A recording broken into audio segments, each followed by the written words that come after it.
Burn Nation, welcome back to the Burn Bootcamp podcast. I have the man here from Concord, Mike Hartshorn, a.k.a. the Sheriff, and I'm going to brag on you just for a moment, if you don't mind, before we get started. Do you like when I brag about you? Secretly, yes. Okay, good. Then I feel like I can build him up right now. So Mike was the first trainer that I ever brought on to the training team. He actually made us a training team. It was a one-man show to a two-man band for a while, for a few months there, before we started bringing on other trainers. Oh, we gotta get the lineage after that right, because I think it was like Beth Williams, and then Shannon Lamondola was in there, and Lynn Lindsay was in there. We'll talk about that a little bit. But listen, Mike here in Concord has just, I mean, him and his wife Andrea, they're responsible for, I would say, gosh, I don't even know if you like go back to the first few gyms. They were the 7th gym that was actually open. I opened the first 5. And then we had a partner who Mike and I love dearly named Erin Studdard, who's still part of the brand. She doesn't own the South Durham location anymore, but she's still a trainer in our brand. South Durham's still open, just a different owner. But Mike and Andrea have been rocking it here in Concord really since like day one. And it's just been a continual climb. I mean, obviously we had a little wrinkle there in the pandemic, but just a continual climb of you guys growing your membership to the point where I'm here for the re-grand opening, and you blew out your walls, dude. You're just opening up another 1,000 square foot over there, or what? It was a dog groomer. They moved out, so opportunity came up. So we asked the landlord if we could expand, and so now there's 6 units down here on this lower level where we're at in Concord, and we have all the units on the bottom level. Yeah, 6 doors. 6 doors. You can run away 6 different ways. Yeah. 6 different We actually exits. have, Ginger gave us it's a tree stump. It's very nice, but it's a family tree of all the franchise partners that have come out and like blossomed out of Concord that are now franchise partners in No Burn way. Bootcamp. Yeah. You got to show me that. I know it's on my home office right now, but does it go deep? Does it go like layers deeper? Does it go like okay, so G was here and she went to Florida. She went to Florida, yeah. And then does it go her like Panama people that went to maybe open like? No, it's okay. just the okay. Yeah. I'm saying, bro, like if you actually like, so if you go like 23 and knee deep, yeah. you go like the branch of the branch of the branch of the branch, you're probably like 70% of the organization. 7 ways of Kevin Bacon or something they call it. 6 degrees of separation. 6 degrees, yeah. 7 ways of Kevin Bacon. Oh yes, 7 ways. You can track it. You can track most likely them back. It is to somewhere in Concord. Yeah, either Concord. It's like Concord, Huntersville, Mooresville, Cornelius. Yeah. Yeah, and so it's been this was in 2015. 14 is when we signed. We signed. We were open in 2014. You were a licensee for a while. Mm-hmm. You were, and then we franchised in 2015. Yes, that was a great deal. Yeah. Licensing agreement. Yeah. Well, we had to get started, right? Yeah. Like we had to get started, and yeah. I had absolutely no idea what I was doing, but I knew that we were going to do something. What? You didn't seem like you didn't have any idea what you were doing. Well, relative to now, how about that? Yeah. Maybe I had a good idea, but like relative to now, we both really have grown a lot and learned a lot and been able to really just create something super special. What does Burn mean to you at this point in time? Man, that's a great question. It's 8, almost 9 years deep now. It's family. Now it's just everybody here is honestly part of a family, part of the Concord family, and I talk about it. I look at it, from a baseball perspective or an athletic perspective. Yep. I put things in that sense too, and it's like the starting lineup every camp. You want to train your team, you want to improve them, you want to get them better, you want to encourage them and give them the tools of empowerment, just like on the board, and transform them. So for me, this is family, and it's amazing to see how many lives you've really changed. And you may not think you're changing lives or giving people power and improving their mindset, but you are. At the end of the day, they'll walk out of here, and we play into that mindset here. And we're like, go out, tackle the day. Keep your chin up high. You do the hard things in here. If you can do the hard things in here, you can handle anything that life throws at you. Especially during COVID and post-COVID and all the differences in the world right now. This is a place where people can come in and be the same and conquer the same goal, and not not talk about differences and have some unity. Yeah, it's like a positive, optimistic, kind cult. Yes. Which, by the way, is root word of culture. There you go. Most people don't give credit. Like, that is not a bad thing. You can have. I mean, you think about the organizations, the bodies of people in this world that, they have the same language, the same mission, like those two things. Yeah. And then they have a bunch of like-minded people that, why can't, that's the definition of a cult. It's just for a positive reason. There's a deep, deep purpose that lives. Like the fourth, if you go to Google and you go search Burn Boot Camp, just organically, like the fourth or fifth search term is Burn Boot Camp a cult? People have said that. They're like, it's like some husband. That's like well, a if they cult saw over this there. place, I would see why. I mean, you have, moms on moms in minivans rolling up in all black gear with like Lara Croft Tomb Raider braids, eye black, bumping gangster rap on their way in to crush a workout, and then they go home and they're like dominating the day. Dude. I'm like, if that's what a cult is, sign me up because this is an amazing culture and you guys have been at the axiom of it to where a lot of the stuff that you've done here has really shaped the brand moving forward. So what are some of those things? We talked about the FPs. What are some other things that you guys might be proud of here that you would illuminate as, hey, this kind of started here, or we were really early on this project or this thing or Burn Nutrition? Like, is there anything that sticks out to you? Well, I think the first space we had was next door, and you actually came and helped me build the floating floor, and that space had. I think it had TRXs hanging on the wall. I mean, back to like when Cornelius had those pull-up bars on the wall. So just to give everyone context, can we see the rig right now? If you can't see the rig above us, when you go to any gym, you can see the rigs.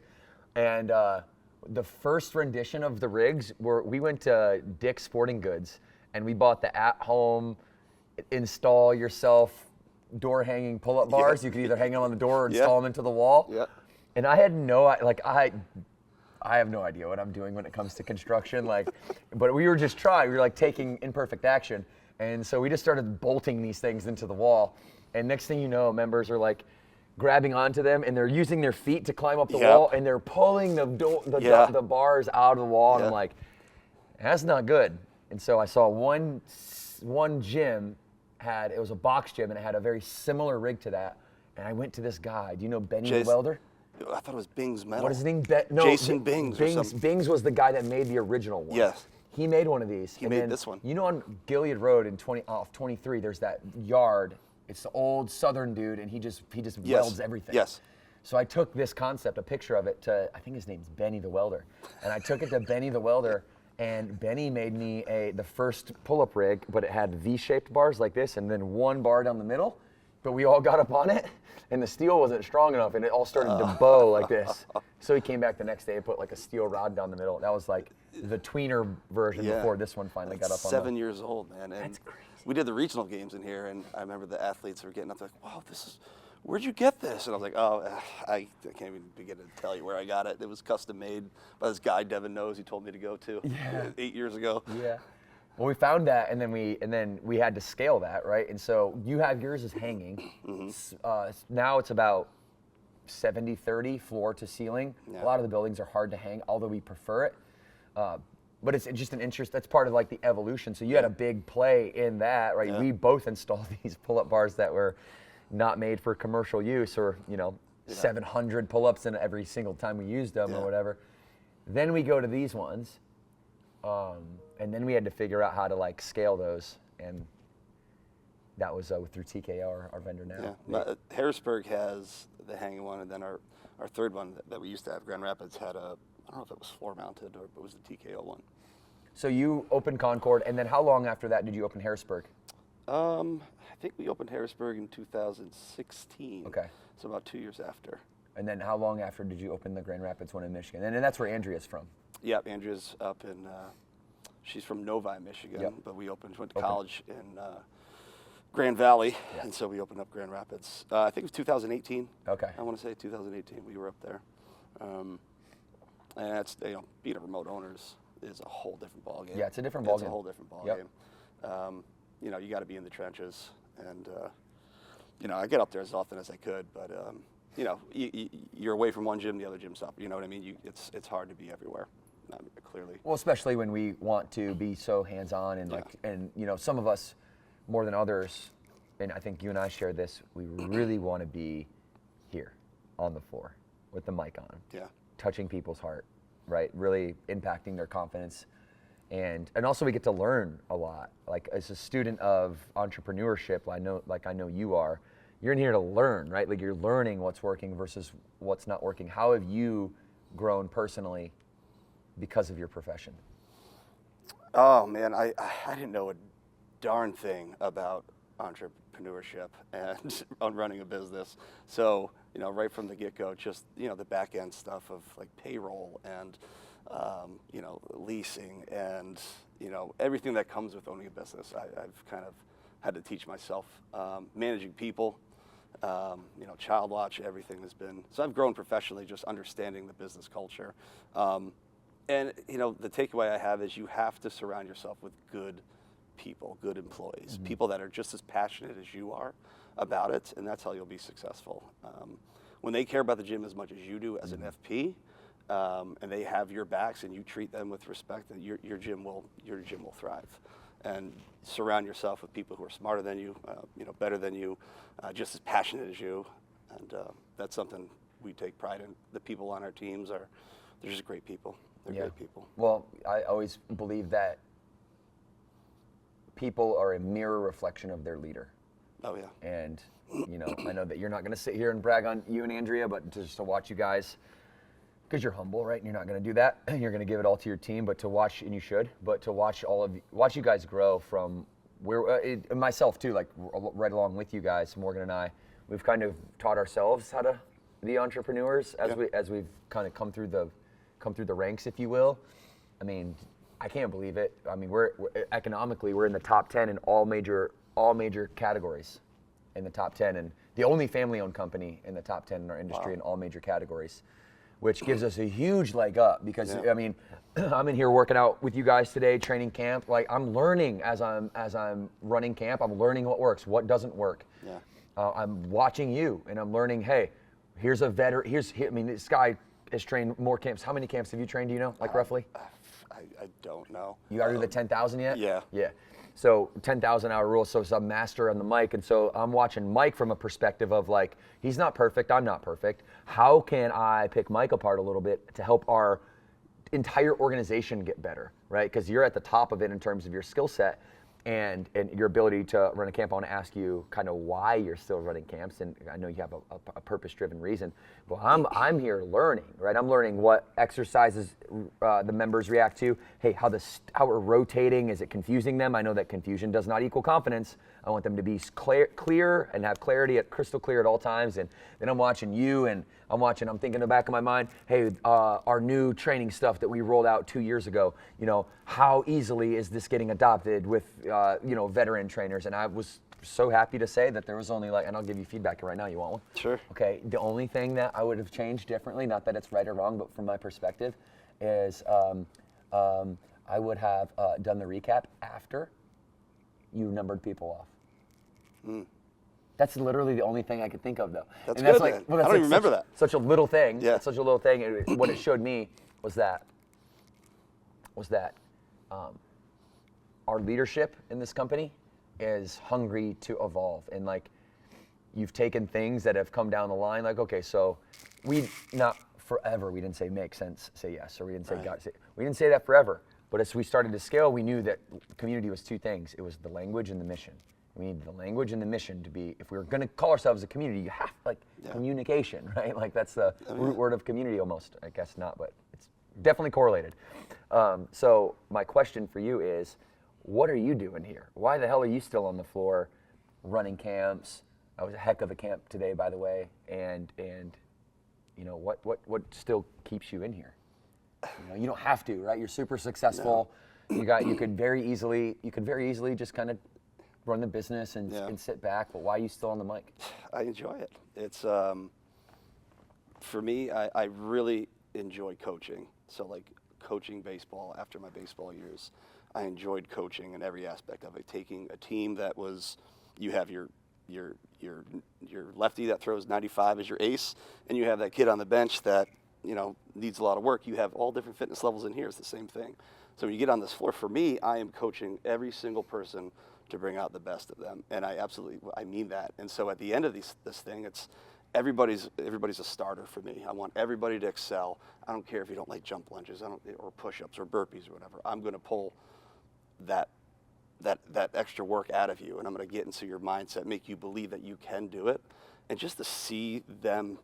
I know it's straight. You love it when they struggle, right? You love when you see them at a 10 out of 10, and that for me is the passion. When I see somebody giving that much effort from me coaching them or driving it out of them, that's end game for me. That's why I do it. There's energy on the mic, the music, my camps. I'm hyped up. I get hyped up to hype you up. And when my camps are full of energy, you know, it only makes us trainers better. Yeah. You know. Yeah. So there's there's also like a how would you say, there's like this addiction. There's this addiction to seeing people, like when you give them weights, they're like and then you're like, do you trust me? And they're like, I guess. Yeah. And then you give them the weights, and then they do it, and there's like this addictive feeling, because they look back at you with admiration. They look back at you like, nobody's ever believed in me like that before. Oh my God, thank you. Yeah. Right? And there's like an admiration. I feel like, if there was a selfish reason to keep coming back, it's that feeling of significance that you have when you're helping somebody cross that river, right? Because the hardest thing to do is in life is to change what you did yesterday. You know, like we're such creatures of habit that's why people pick up they go to the Anytime Fitness and pick up the pink dumbbells for 10 years, and they're wondering why they're not changing. It's because there's not that person in front of you that's like, hey, you can do this. I believe in you. You got this. And most people don't believe in themselves. Have you found that? I found that to be true. At least, have you found that to be true? Yeah. Yeah. We're big into. I like to dive into mindset. So understanding, so you talked about training, and you're collecting observations and data as you're moving through camp and you're learning. That's a huge part of being a good trainer is you're always collecting, you're always observing, you know, the flow of camp, you know, RPE scales. You're looking at everybody. You're always collecting data and using that data to make sure that, you know, hey, I can push her, I can give him extra weights, I can challenge this person, and you just keep collecting, and then utilize that data to make people better. Yeah. I don't know if that answered your question. No, it does. It gets their confidence better, right? It's not just their physical body, but we've kind of evolved. So, you know, we've had the same ethos since we started. There's like nothing. The ethos, the soul of the brand, you could put it that way, hasn't changed. It's like, empower, inspire, transform. What are some things that you've seen change for the positive? I'm really interested in your perspective. What things that maybe didn't you expect that came down the line, whether it be an innovation or a wrinkle to the brand? Is there anything that comes to mind? Nothing jumps out at me. I mean, the first thing that jumps out, because we were so old school, is, you know, just like the better equipment. Oh, yeah. Like the improvements. So, I mean, we had, you know, and all the support, honestly, some of the support's been great. When you're opening a gym, we had 6 sets of dumbbells up to like 30 pounds. Yep. We had 6 TRXs, RIP 60s. Yep. We had 6 stability balls that we still have to this day. And we just kind of evolved 6 BOSU balls. And now there's whole packages and stuff. So I think it sets people up for success. You had one business coach. One business. I didn't even have a business coach. Me. Yeah, you like were the Mike, business coach. Mike, hey, Devan, hey, Yeah. Mike. Yeah. We ran into something today. We better fix that, huh? Yeah. And I think, you know, Summit has been great from a networking perspective for FPs, that we can kind of reach out to other FPs that we've made great friendships with, you know, some in Wisconsin, Florida, wherever, all throughout the country, and kind of pick their brains. So the networking, and there's a lot of smart FPs out there that Andrea and I kind of lean on for some things. And so just having that support has been invaluable. Speaking of you and Andrea, you've obviously started in building your family throughout this whole, you're building this baby plus 2 more babies, right? Yeah. So talk to me a little bit about family life and how this profession, this chosen craft that you've turned out to be such a leading professional at, how has this impacted the current and future of your family? It's been, it's been awesome. 3 kids. You have 3 kids. It's. Or I say 2. I meant 3. It's okay. Yeah. It's crazy. Our house is crazy. Yeah. But this has given us an opportunity to, be more at home and and be with our kids and watch them grow up. And one of them's in school full time right now in 1st grade. The other 2, we get to spend our time with them during the day. Some days it's easier than others, and Andrea's over there, so I'm looking at her. But it's changed our lives. And I remember, I go back to your couch, and when we were sitting on your couch, and Andrea and I took our first camp with you. We're like, we love this, and you kicked our tails, and we thought recovery was wine, a pure protein bar, and some CVS protein powder, and that was how we recovered. And just we're like, we love this. This is great, and we got involved with it. And the conversation, Andrea brought this up to me the other day, was you said, we're going to go global. And we were like, in 2014, we're like, what? Global? What is global? But here we are, thriving 9 years later, looking back. It's got to be crazy for you to think 2014 to where this thing has grown. Yeah. It's got to be. It's been a wild ride. It's been a great ride, and I wouldn't change it for the world. We're still not global yet. It's because I'm not focused on getting bigger. I'm focused on getting better, and we're not as good as we need to be to earn a global expansion yet. But it will be in the next couple of years, because the burn operating system is the stuff that you're referencing at Summit. Yeah. I really see that just penetrating the system in a very deep and productive way. Just the operational infrastructure is a good way to think about it, of how a franchise partner and how their teams are holding themselves accountable to an annual, quarterly, weekly plan, right? And really, our system has just, I thought, done a great job of buying into, and it's there's the entirety of everything that you could possibly need, right? For maybe somebody that's brand new coming in. You guys didn't have any of that when you came in. You just had a really close relationship with us, and we've continued it. And I think one thing that all of our trainers inspired at the beginning, and you were included in that, was burn nutrition, because we kept having these focus meetings, and we were like recommending our Shackley at the time. Yep. Right. And I remember Shackley as an MLM business model, which didn't really jive with our business model, but I know Andrea was really involved in helping that side of the business, but it just was incongruent, like as much as we tried to make it work. And it wasn't really fitness specific like we wanted it to be. And so I thought you guys were extremely instrumental and supportive, if nothing else, in being such loud voices in the organization and always using that for positivity. And I appreciate when you raise your hand also and say, wait, hey, hold on, I'm a day oneer. That doesn't feel correct to me. Like, let's talk about this. And we've always had that relationship too. And so that was one of these times where it was like, hey, this Shackley thing, doesn't necessarily feel like it's the long term. Yeah. And you guys all supported in the pivot to Burn Nutrition. Do you remember the very first product? What is it? Cinnamon afterburn? Ice cinnamon. Ice cinnamon. Ice cinnamon. Yes. You remember that one? Yep. We had a container in our Jolene says cabinet it tastes for a while. like angel wings. Jolene's our senior vice president of franchise development. She said it tastes like angel wings. That was a fan favorite. It was. Sure. People were sad when you pulled that. I know. Not you. Yeah. Well, I did. I did. People were sad, but I mean. Well, I went back and I just looked at the macroeconomics of the supplement industry, and if you go look and we were scaling, so we had a sample size that would probably be congruent with that. Yeah. 80% of sales were always vanilla and chocolate. And then 20% was everything else. 10% was usually like a strawberry or some type of berry flavor. Yeah. And then all the remaining 15% were like all these obscure little tiny flavors, like Fruity Pebble, Lucky Charm, Vanilla Snow Cone. Yeah. Ice cinnamon. Yeah. So now it's what do you think we should come up with next? So we have bars, we have pre-workout. So we have pre, before. We got post. We have post, and we have during.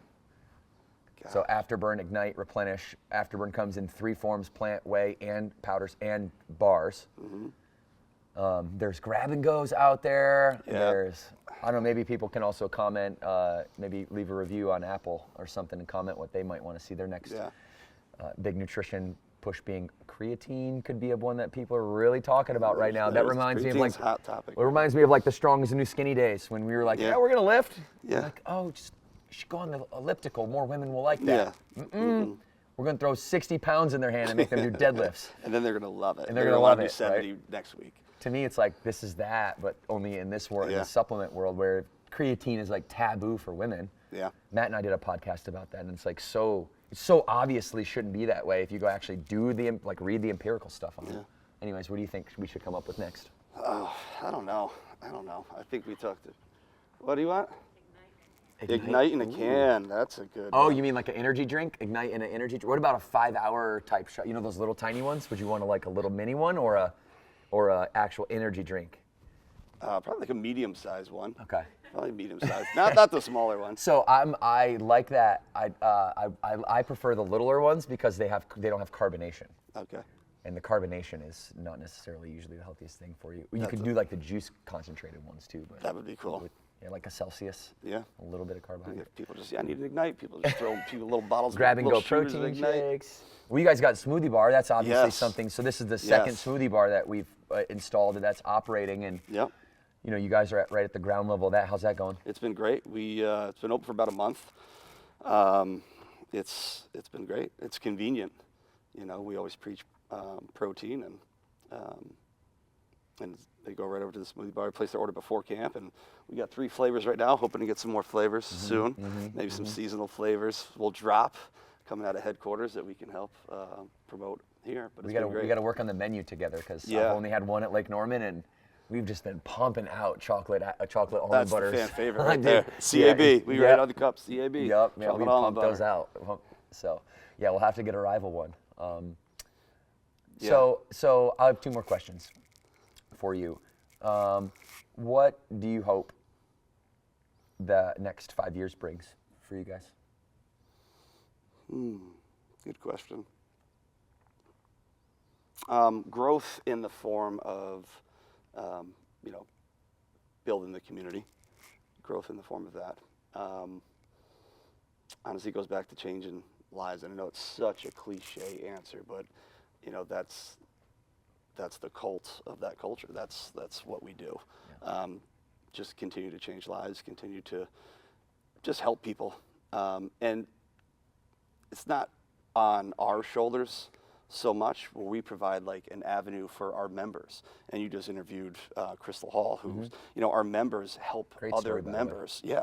And they help each other through hard times. They make friends. And it's not just helping them on a fitness level, helping them just in life.